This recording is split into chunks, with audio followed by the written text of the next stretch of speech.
কালীগঞ্জে নাবালিকা খুনে গ্রেপ্তার মূল অভিযুক্ত। শুক্রবার রাতে কাটোয়া স্টেশন থেকে গাওয়াল শেখকে গ্রেপ্তার করে পুলিশ। জানা গিয়েছে গাওয়াল আর তার ছেলে ট্রেনে চেপে পালানোর ছক কষেছিল। ট্রেনেও ওঠে তাদের চিনে ফেলেন কালীগঞ্জ থানার এক অফিসার। ধাওয়া করে কনস্টেবলকে নিয়ে ট্রেনে উঠে পড়েন। তাদের তৎপরতায় ধরা পড়েন দুজন।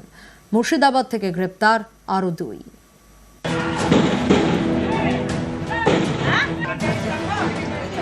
সোমবার কালীগঞ্জে বিধানসভা উপনির্বাচনের ফল ঘোষণা হয়। অভিযোগ, ওই দিন বিজয় মিছিল থেকে বোমা হামলা হয়। প্রাণ যায় 10 বছরের বালিকার, নাম তামান্না খাতুন। এই ঘটনায় আগেই 5 জনকে গ্রেপ্তার করে পুলিশ। শুক্রবার রাতে গ্রেপ্তার আরও 4। তার মধ্যে রয়েছে বোমার হামলায় মূল অভিযুক্ত গাওয়াল শেখ। পুলিশ গাওয়াল শেখের হদিশ পেল কিভাবে? মুর্শিদাবাদের বাসাবাড়ি স্টেশনে গাওয়াল এবং তার ছেলে বিমলকে চিনে ফেলেন কালীগঞ্জ থানার এক অফিসার। তিনি সিভিল ড্রেসে ছিলেন। বাবা ছেলেকে ট্রেনে উঠতে দেখে তিনিও ধাওয়া করেন, ট্রেনে উঠে পড়েন, সঙ্গে এক কনস্টেবল। দেরি না করে পুলিশ অফিসার কালীগঞ্জ থানায় জানান। ট্রেন তখন কাটোয়া স্টেশন ঢোকার মুখে। কালীগঞ্জ থানা যোগাযোগ করে কাটোয়া থানার সঙ্গে।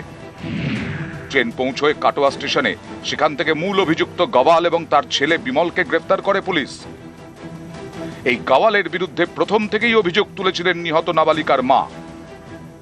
গাওয়াল বলছে মার, কিন্তু আমি আর বুঝতে পারছি না যে আমরা মেয়ে মানুষ, আমাদেরকে মারতে বলছে, আমাদেরকে মারবি, এটা আমাদের কল্পনাতেই ছিল না। সেই গাওয়াল এখন পর্যন্ত বাইরে ঘুরে ঘুরে বেড়াচ্ছে। সেই গাওয়ালের এখনো কোনো শাস্তি তো দূরের কথা, পুলিশ এখন ওকে আনতেই পারলো না। বলছে আপনি অর্ডার দিয়েছেন, আপনি মূল অভিযুক্ত, মৃতের মা বলছে।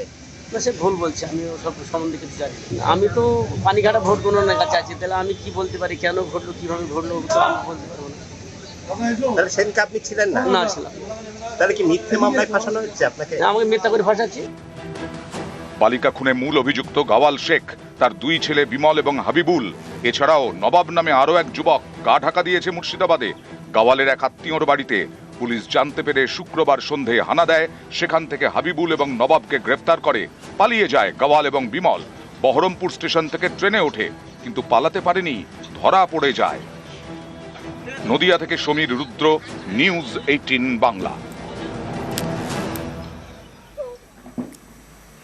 সোনা চুরির অভিযোগে গ্রেপ্তার বিজেপি নেতা। ওড়িশায় গ্রেপ্তার মেদিনীপুরের বিজেপি যুব মোর্চার নেতা। অভিযোগ, চুরির পর গাড়িতে চেপে পালানোর সময় দুর্ঘটনা ঘটে, আর তখনই বিজেপি নেতাকে ধরে ফেলেন স্থানীয়রা। ভিন রাজ্যে গিয়ে পদ্ম নেতার সোনা চুরির ভিডিও ভাইরাল। ধৃত ব্যক্তির সঙ্গে দলের কোনো সম্পর্ক নেই বলে দাবি বিজেপির, আর এ নিয়ে কটাক্ষ করতে ছাড়ছে না তৃণমূল।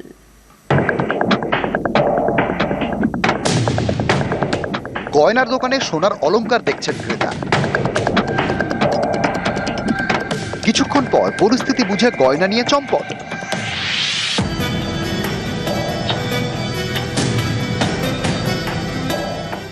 বেশ কয়েকটি সোনার গয়না নিয়ে পালায় চোর। কিছুক্ষণ পরে ধরাও পড়ে যায়। এই ঘটনা উড়িষ্যা জলেশ্বরের। ধৃত চোরের নাম সোমনাথ সাহু, যিনি পশ্চিম মেদিনীপুরের বিজেপির যুব নেতা বলে পরিচিত। মেদিনীপুর শহরের তোড়াপাড়া এলাকার বাসিন্দা সোমনাথ সাহু, পেশায় স্বর্ণকার। এই সোমনাথকে গ্রেপ্তার করে ওড়িশা পুলিশ। গত বৃহস্পতিবার ওড়িশার পশ্চিমবঙ্গ সীমানা জলেশ্বরের এক সোনার দোকানে যান তিনি। অন্যান্য ক্রেতাদের মতোই গয়না দেখতে থাকেন। আচমকা কয়েকটি সোনার গয়না নিয়ে চম্পট দেন। সোনার দোকান থেকে বেরিয়ে গাড়িতে চেপে পশ্চিমবঙ্গের দাঁতনের দিকে রওনা দেন সোমনাথ। তাকে ধাওয়া করেন জলেশ্বরের সোনার ব্যবসায়ী। একসময় নিয়ন্ত্রণ হারিয়ে একটি ডিভাইডারে ধাক্কা মারে সোমনাথের গাড়ি। তখন স্থানীয়রা তাকে ধরে ফেলেন। অভিযোগ, 100 গ্রাম সোনা চুরি করেছিলেন সোমনাথ।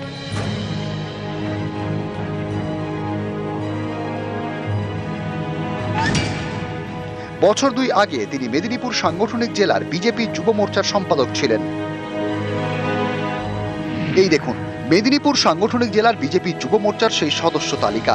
2023 সালের এই তালিকায় সম্পাদক হিসেবে সোমনাথ সাহুর নাম রয়েছে।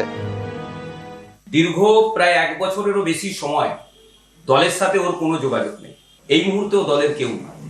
নতুন জেলা সভাপতি ডিক্লেয়ার হওয়ার পর আমাদের সাংবিধানিক নিয়ম অনুযায়ী কোনো জেলা কমিটির পদাধিকারী বা জেলা কমিটির কোনো অস্তিত্ব নেই। এই মুহূর্তে না ও কোনো দলের দায়িত্বে আছে, না ও দলের কোনো অংশের সাথে ওর কোনো যোগাযোগ আছে। প্রার্থী তো হয়েছিল কাউন্সিলরতে আজ থেকে 3 বছর আগে। বিজেপির এই রাজ্যে মাদক পাচারে যুক্ত সোনা পাচারে যুক্ত বিজেপির বিভিন্ন স্তরের নেতৃত্ব হাতে নাতে ধরা পড়েছে, এরকম উদাহরণ অসংখ্য। বিজেপির মতো একটা দলের কাছ থেকে এর চেয়ে বেশি আশা করা যায় না, কারণ এদেরই নেতা তথাগত রায় একটা কথা বলেছিল যে পুরো বিজেপিটায় কাঞ্চনে কামিনীতে ডুবে আছে, এবং তার উদাহরণ ভুরি ভুরি আমরা গত কয়েক বছর ধরে পেয়েছি। শোভন দাস, নিউজ 18 বাংলা। বেসরকারি স্কুলের সঙ্গে টক্কর, সরকারি স্কুলেও চালু স্মার্ট ক্লাস। কলকাতার আলিপুরের শাহাপুর গার্লস হাই স্কুলে চালু smart class.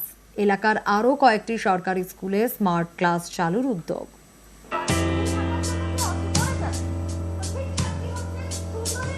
Smart classroom, digital class, লেখাপড়া হচ্ছে প্রজেক্টরে, যেন সিনেমা দেখানো হচ্ছে।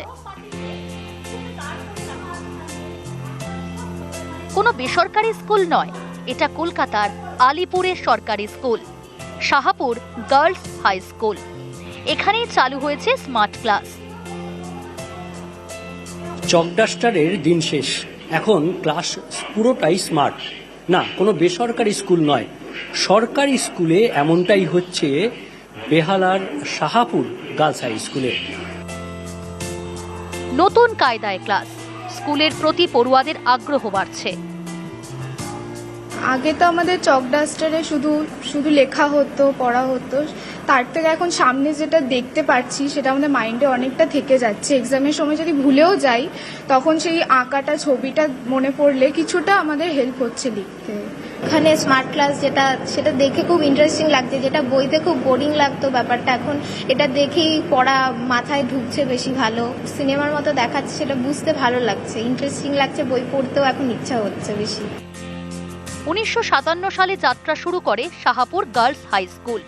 68 বছরের পুরনো স্কুলে 600 পড়ুয়া, 20 জন শিক্ষক। আপাতত এই স্কুলে আংশিকভাবে স্মার্ট ক্লাস চালু হয়েছে। ধাপে ধাপে স্মার্ট ক্লাসের সংখ্যা বাড়ানো হবে। ভিজুয়াল এফেক্টের সবসময়, এটা সাইকোলজিতেই বলুন না কেন, এটা সবসময় একটা অন্য ধরনের এফেক্ট থাকে। ভিজুয়াল এফেক্টটার জন্যই কিন্তু বাচ্চারা ভীষণভাবে ওটাতে খুব আনন্দ পাচ্ছে। আমি যেটা বলবো যে আমাদের সবসময় বলা হয় জয়ফুল লার্নিং, সেটা কিন্তু এই অডিও ভিজুয়ালের মাধ্যমে আমাদের কাছে খুব ভালোভাবে আমরা এবার বুঝতে পারছি। এই আমাদের এই অঞ্চলের আশেপাশে 117 এবং 18 নম্বর ওয়ার্ডে 118 নম্বর ওয়ার্ডে 4টি হাই স্কুল আছে। এই 4টি হাই স্কুলে আমরা টোটালি স্মার্ট ক্লাস চালু করতে চাই। তো আমরা চাই এখানে ডিজিটাল ক্লাসগুলো শুরু হোক, পড়াশোনার যে মান সেটা আরো ভালোভাবে এগিয়ে যাক। প্রাইভেট স্কুলের সাথে আমরা যেন প্যারালালি আমরা চলতে পারি, সরকারি স্কুলগুলো, এবং আমাদের বাচ্চারা সেই ফেসিলিটিগুলো পাক যেটা ওরা পাচ্ছে ওইখানে।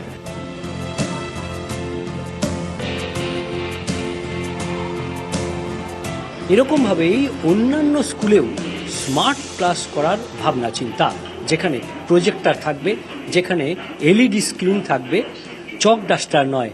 এখন এলইডি স্ক্রিনে পড়াশোনা করবে সরকারি স্কুলের ছেলেমেয়েরা। ক্যামেরায় বিপুলের সঙ্গে বিশ্বজিৎ, নিউজ 18 বাংলা।